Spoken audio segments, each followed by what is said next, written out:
খুব ভালো লাগছে আকন্দ কিশোরী সার্বজনীন দুর্গোৎসবে প্রত্যেকটা মেম্বারকেই আমি বিশেষ জানাতে চাই। আর সব থেকে ভালো লাগছে এরকম গ্র্যান্ড ভাবে পুজোর সূচনা শুরু করেছে। এটা কিন্তু এখন বেশ ভালো লাগে যে প্রত্যেকটা পুজোর এক একটা থিম সং আর ডিফারেন্ট থিম সং। যারা মিউজিক ডিরেক্টর আছে, যারা সিঙ্গার আছে, তারাও মানে একটা পুজোর গানের একটা কি বলবো একটা ফিল পায়, মায়ের আরাধনা করতে পারে। আর আমরাও অনেকবার পারফর্ম করেছি, আমি লাস্ট ইয়ারই একটা পুজোর গানে পারফর্ম করেছি। তো আমার ভীষণ ভালো লাগে, এই কনসেপ্টটাই আমার দারুণ লাগছে। দিদি এই যে পুজো তার উপরে তোমার সিনেমা, সব মিলিয়ে কেমন ফিল হচ্ছে? সব মিলিয়ে জমজমাট সেলিব্রেশন, কারণ বাঙালিদের শ্রেষ্ঠ উৎসবই হচ্ছে দুর্গাপুজো।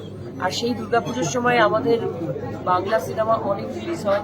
আমারও অনেক বছর পর বাংলা ছবি মানে আমার সিনেমা রিলিজ হচ্ছে দেবী চৌধুরানী। তো আপনাদের সবার আশীর্বাদ চাই, আর আমরাও আমাদের তরফ থেকে 100% চেষ্টা করেছি আপনাদের মনোরঞ্জন। পুজো প্রিপারেশন কিরকম নিয়েছো?